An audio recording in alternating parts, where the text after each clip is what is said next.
दोस्तों असम राज्य में जो है कांस्टेबल की वैकेंसी निकल कर आ चुकी है। अगर आप 10वीं पास हैं तो आप इस वैकेंसी के लिए फॉर्म को अप्लाई कर सकती हैं।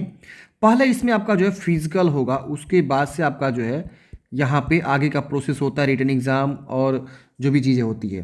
तो बहुत ही अच्छी वैकेंसी फ्रेंड्स, मेल और फीमेल दोनों कैंडिडेट फॉर्म को अप्लाई कर सकते हैं। इस वीडियो में हम इस भर्ती के बारे में सारी इन्फॉर्मेशन को समझेंगे, जैसे कि आपकी हाइट क्या चाहिए, कितना रनिंग होता है, एज लिमिट क्या चाहिए, इसके अलावा सैलरी आपको क्या मिलेगा, सिलेक्शन प्रोसेस क्या है, रिटन एग्जाम का सिलेबस भी हम यहाँ पे डिस्कस करेंगे। मेरिट किस बेस पे बनेगा, फिजिकल पे बनेगा या रिटन एग्जाम के बेस पे बनेगा या हाइट दौड़ पे बनेगा। तो ये सारी चीज़ हम यहाँ पे डिस्कस करेंगे। इस भर्ती से रिलेटेड सारी जानकारी हम जो है इस वीडियो में कवर करने वाले हैं। तो वीडियो को फ्रेंड्स आप लास्ट तक देखिए ताकि आपको सारी इन्फॉर्मेशन जो है इस भर्ती के बारे में पता चल सके। सबसे खास बात यह है फ्रेंड्स कि फॉर्म भरने के लिए आपको कोई भी फी नहीं देना, यानी नो फी है। फॉर्म फी बिल्कुल फ्री है, तो आप बहुत ही आसानी से फ्री में फॉर्म को भर सकते हैं। अभी आप देखेंगे तो ये जो है ऑफिशियली नोटिफिकेशन यहाँ पे जारी किया गया है असम के द्वारा। यहाँ पे 269 पोस्ट पे कांस्टेबल ग्रेड 3 की वैकेंसी निकाली गई है under directorate of civil defence and home guards Assam के द्वारा। तो ये वैकेंसी आपकी जो है निकाली गई है, आप यहाँ पे चेक कर सकते हैं। अब यहाँ पे हमने जो है नोटिफिकेशन को ऑलरेडी जो है डाउनलोड कर रखा हुआ है, आप भी यहाँ पे डाउनलोड करके नोटिफिकेशन को पढ़ सकते हैं। आप समझते हैं इस भर्ती की सारी जानकारी को, जो कि मैंने आपको यहाँ पे हाईलाइट करके रखा हुआ है ताकि मैं आपको आसानी से सभी चीज़ों को समझा सकूँ और कोई भी चीज़ मिस ना हो पाए। एलिजिबिलिटी को लेकर सबसे ज़्यादा आप लोग क्वेश्चन पूछते हैं कि एलिजिबिलिटी क्या यहाँ पे रहेगी, तो उसके ऊपर भी हम यहाँ पे डिस्कस करेंगे। क्या अदर स्टेट वाले फॉर्म भर सकते हैं कि नहीं भर सकते हैं। सबसे पहले हम बात करते हैं सैलरी की। तो देखिए फ्रेंड्स, सैलरी आपका जो है ना ग्रेड पे जो है 5600 यहाँ पे यानी PB2 आपका रहने वाला है। पे स्केल की बात करें तो यहाँ पे 14,000 से लेकर 60,500 रुपये विथ अदर जो भी अलाउंसेंस वगैरह है वो सब आपका इसमें ऐड रहेगा। यानी आपकी जो स्टार्टिंग सैलरी होगी ना फ्रेंड्स, स्टार्टिंग आप मान के चले ना 30,000 के आसपास रहेगी। यानी 25K से लेकर 30K तक आपकी स्टार्टिंग सैलरी होगी। हर साल सैलरी बढ़ती भी है और जो भी आपके अलाउंसेंस है वो आपको मिलते हैं। अब यहाँ पे देखेंगे जो फॉर्म स्टार्ट हो रहे हैं 1 फरवरी से स्टार्ट हो रहे हैं, इंपॉर्टेंट डेट समझ लीजिए, और 15 फरवरी तक आप फॉर्म को अप्लाई करेंगे। और मैं एक प्रॉपर वीडियो लेकर आऊँगा कैसे आपको फॉर्म को अप्लाई करना है, जैसे इसका आवेदन स्टार्ट होगा। यहाँ पे आप देख सकते हैं ये जो है इसका हेडिंग है और ये इसका एडवर्टाइजमेंट नंबर है और ये इसका डेट है, किस दिन ये जारी हुआ है। गुवाहाटी से ये जो है वैकेंसी निकल कर आ रही है। अब यहाँ देखेंगे तो कितनी वैकेंसी है, तो यहाँ पे 269 है। किस कैटेगरी को और मेल फीमेल को कितना रिजर्व किया गया है, तो फीमेल के लिए देखेंगे तो बहुत ही शानदार यहाँ पे अपॉर्चुनिटी है। 78 पोस्ट जो है फीमेल के लिए रिजर्व है और 186 जो है मेल के लिए रिजर्व है। यहाँ पे टोटल वैकेंसी देखेंगे 264 है। इसके अलावा एक्स सर्विस मैन के लिए कुछ 5 वैकेंसी को रिजर्व किया गया है इसी 269 वाले पदों में से। अब यहाँ पे अनरिजर्व में कितना है, OBC में, MOBC में, SC में, ST में, ये सब जो है आपको यहाँ पे दे दिया गया है। अब यहाँ पे आप नीचे आएंगे तो यहाँ पे अब बात आती है एलिजिबिलिटी के बारे में, मतलब कौन लोग फॉर्म को भर सकता है, क्या अदर स्टेट वाले फॉर्म भर सकते हैं कि नहीं भर सकते हैं। चीज़ों को समझिए। देखिए यहाँ लिखा हुआ है कैंडिडेट्स मस्ट स्पीक असामीज या एनी अदर स्टेट लैंग्वेज, मतलब आपको जो है असामी लैंग्वेज बोलना आना चाहिए। उस स्टेट का और कोई लैंग्वेज आपको आती है तो आप फॉर्म को भर सकते हैं, कोई दिक्कत नहीं होना चाहिए। यहाँ लिखा हुआ है कि नेशनलिटी में आपका इंडियन सिटीजन तो होना ही चाहिए, इसके अलावा परमानेंट रेसिडेंस भी होना चाहिए असम के, तो ही आप फॉर्म को अप्लाई कर सकते हैं। यानी अदर स्टेट वाले यहाँ पे फॉर्म को नहीं भर सकते हैं। यहाँ पे देखेंगे तो आपको बताया गया है कि आप लोकल एक्सचेंज जो इम्प्लॉयमेंट होता है, इम्प्लॉयमेंट एक्सचेंज, वहाँ पे आपका जो है रजिस्ट्रेशन भी होना चाहिए। भले आप मेल हो या फीमेल हो, दोनों कैंडिडेट्स को यहाँ पे जो है लोकल एक्सचेंज इम्प्लॉयमेंट जो ऑफिस होता है वहाँ पे आपको जो है रजिस्ट्रेशन भी मैंडेटरी कर दिया गया है। तो आप अगर रजिस्ट्रेशन नहीं कराए हैं इम्प्लॉयमेंट एक्सचेंज ऑफिस में तो आप जाकर रजिस्ट्रेशन करा लीजिएगा। अब बात आती है एज लिमिट की, तो 18 से 40 वर्ष की उम्र सीमा है। 1/1/2024 की आपकी उम्र सीमा की गणना की जाएगी। यहाँ लिखा हुआ है कि 1/1/2006 से लेकर 1/1/1984 के बीच आपका डेट ऑफ बर्थ है तो आप फॉर्म को भर सकते हैं। इसके अलावा अपर एज में भी आपको रिलैक्सेशन यहाँ पे दिया जाता है, जैसे कि आप देख सकते हैं 5 ईयर्स मिलता है SC ST P and SC ST H के लिए। 3 ईयर्स का छूट मिलता है OBC MOBC कैंडिडेट्स के लिए अपर एज में, मतलब 40 से भी ज़्यादा 3 ईयर्स और जोड़ दीजिए OBC के लिए, 5 साल जोड़ दीजिए SC ST के लिए तो 45 हो जाएगा। तो आप उम्र की जो गणना करेंगे वो 1/1/2024 को गणना करेंगे, जो भी आपका डेट ऑफ बर्थ का रेंज है। इस तरह से आप जो है एक्स सर्विसमैन को भी यहाँ पे 2 साल का अपर एज में छूट देखने को मिलता है। बात करते हैं एजुकेशनल क्वालिफिकेशन की, तो मैंने आपको स्टार्टिंग में ही बता दिया था कि 10वीं पास यहाँ पे है तो आप फॉर्म को भरेंगे। इसके अलावा यहाँ देखेंगे 10वीं पास तो यहाँ लिखा हुआ, लेकिन इसके अलावा लिखा अदर क्वालिफिकेशन, एक्स सर्विसमैन को छोड़कर होम गार्ड सर्टिफिकेट आपके पास होना चाहिए या एनसीसी ए सर्टिफिकेट कम से कम आपके पास होना चाहिए। अगर एनसीसी सी है तो और अच्छी बात है, एनसीसी आपके पास बी है तो और अच्छी बात है, लेकिन कम से कम एनसीसी ए आपके पास सर्टिफिकेट जो है होना चाहिए। तो ये भी आपको जरूरी है। अगर एनसीसी ए नहीं है तो आप फॉर्म नहीं भर सकते हैं। देखिए लिखा हुआ है the person having matric pass certificate but not possessing home guard training, यानी अगर आप मैट्रिक पास हैं और आपके पास होम गार्ड की ट्रेनिंग नहीं है और ना ही जो है मिनिमम ए एनसीसी सर्टिफिकेट है तो आर नॉट एलिजिबल, आप एलिजिबल नहीं हैं। तो आप समझ गए, यानी आपके पास जो है या तो एनसीसी ए हो या एनसीसी बी हो या एनसीसी सी हो तो आप अप्लाई कर सकते हैं, या आपके पास जो है होम गार्ड ट्रेनिंग का सर्टिफिकेट होना चाहिए और 10वीं पास तो होना ही चाहिए। ये तो आपका एजुकेशनल क्वालिफिकेशन है। अब समझ में आ गया। अब बात आती है फिजिकल स्टैंडर्ड की। तो यहाँ देखिए हाइट की बात करें तो अब मेल के लिए 162.56 सेंटीमीटर मिनिमम हाइट रखी गई है, जनरल, ओबीसी, एमओबीसी और एससी कैंडिडेट्स के लिए। इसी में फीमेल सेम कैटेगरी से 154.94 सेंटीमीटर आपको रखी गई है। एस टी पी और STH के लिए 160.02 सेंटीमीटर आपकी जो है मिनिमम हाइट रखी गई है और फीमेल के लिए 152.40 सेंटीमीटर आपकी जो है मिनिमम हाइट रखी गई है।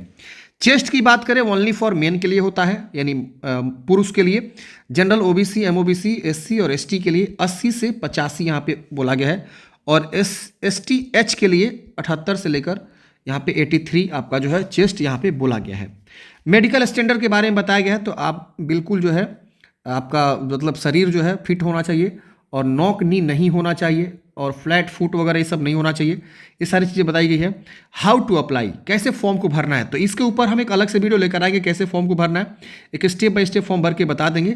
लेकिन ध्यान दीजिएगा गुड क्वालिटी का फोटोग्राफ आपको अपलोड करनी है और वाइट बैकग्राउंड पे यहाँ पे बोला गया कि आपको फोटोग्राफ होना चाहिए और 1 जनवरी 2024 के बाद का फोटो आपका जो है खींचा होना चाहिए। यहाँ लिखा हुआ द फोटोग्राफ मस्ट बी है टेकन आफ्टर 1 जनवरी 2024।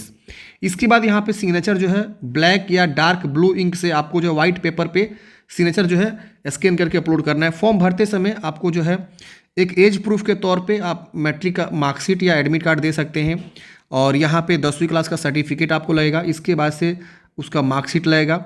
एनसीसी ABC जो भी सर्टिफिकेट है या होमगार्ड का सर्टिफिकेट है वो आपको यहाँ पे मांगे जाएंगे, कोई एक जो भी है। एक्स सर्विसमैन है तो आपको अपना डिस्चार्ज कॉपी बुक देना होगा और एम्प्लॉयमेंट एक्सचेंज रजिस्ट्रेशन कार्ड भी आपको यहाँ पे फॉर्म भरते समय लगेगा। इसकी वजह से कास्ट सर्टिफिकेट आपको लगेगा अगर आप जो है आते हैं कास्ट सर्टिफिकेट का रिजर्वेशन लेना चाहते हैं तो ये सब जो है आपके रहने वाले हैं डॉक्यूमेंट्स फॉर्म भरते समय। अब यहाँ पे आप देखेंगे तो सारी जानकारी बताई गई है। अब हम समझते हैं सिलेक्शन प्रोसेस के बारे में। देखिए सबसे पहले आपका जो है ना फिजिकल एग्जाम होता है, यानी PST होता है और PT होता है, यानी आपकी हाइट नापी जाती है और आपकी दौड़ और लॉन्ग जंप होता है यहाँ पे। तो ये आपकी होती है जिसको हम लोग PST और PT बोलते हैं। यहाँ देखिए PST लिखा हुआ है और PT होता है। PT मतलब फिजिकल एफिशिएंसी टेस्ट और PST मतलब फिजिकल स्टैंडर्ड टेस्ट। इसके बाद आपका जो है आगे का प्रोसेस होता है। तो यहाँ पे आप देखेंगे तो प्रिलिमिनरी वेरिफिकेशन ऑफ डॉक्यूमेंट्स, पहले डॉक्यूमेंट्स के all original documents along with set of photo copy will be checked before the candidates allowed to appear PT PST। मतलब क्या कि आपको PT PST अपीयर होने से पहले सभी डॉक्यूमेंट्स को, ओरिजिनल डॉक्यूमेंट्स को जो है चेक किए जाते हैं। और जैसे कि आप लोग रैली में जाते हैं ना, आर्मी रैली, तो सारे डॉक्यूमेंट्स चेक होते हैं ना रैली में शामिल होने से पहले, उसी तरह से यहाँ पे भी है।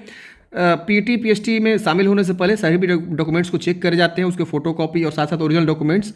उसके बाद आपको PT PST स्टार्ट होता है। तो PT PST में होता क्या है तो यहाँ पे समझते हैं। यहाँ पे देखेंगे तो आपको जो है बोला गया कि 40 मार्क्स का जो है फिजिकल एफिशिएंसी टेस्ट होता है, यानी दौड़ होता है और लॉन्ग जंप होता है।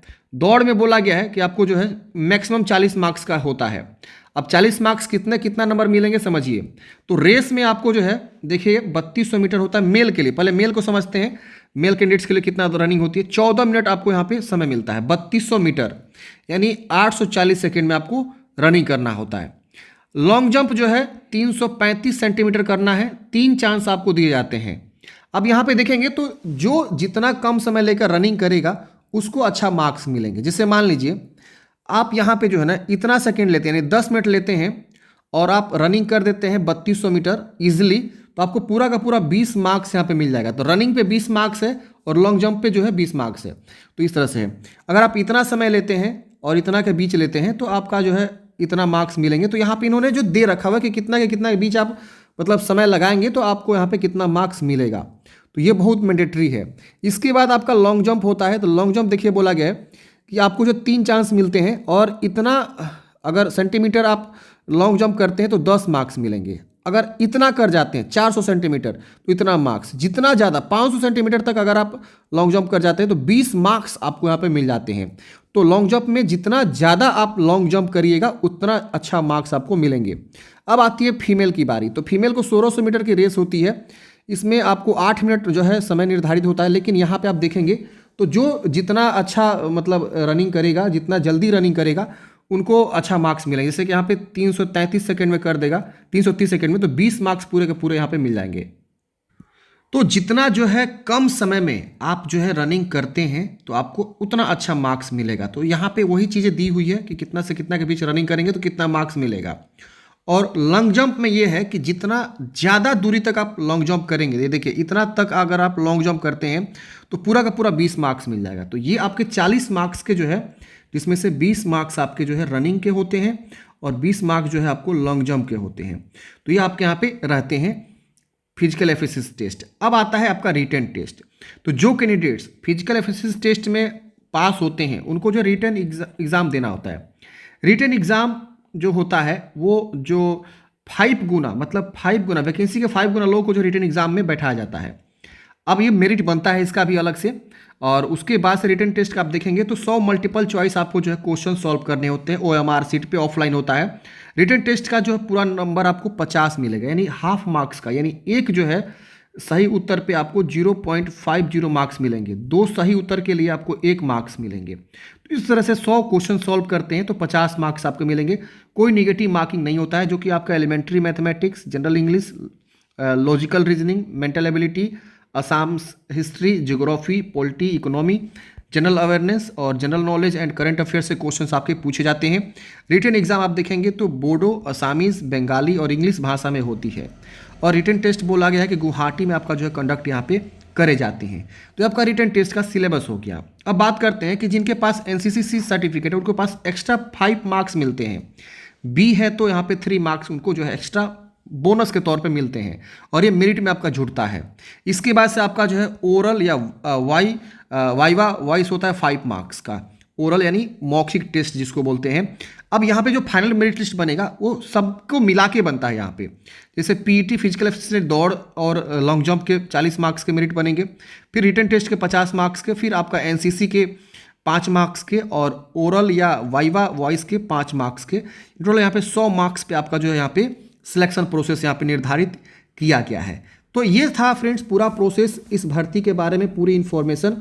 अगर आपके मन में कोई भी डाउट्स है, कमेंट है, आप कमेंट बॉक्स में पूछिएगा। मिलते हैं फ्रेंड्स किसी नेक्स्ट वीडियो में। जय हिंद। वीडियो अच्छा लगे तो प्लीज़ लाइक कर दीजिएगा। हमें सपोर्ट करने के लिए आपका लाइक हमें बेहद ज़रूरी है। आप हमें सपोर्ट करें अपने लाइक दिखा के। मिलते हैं किसी नेक्स्ट वीडियो में। जय हिंद।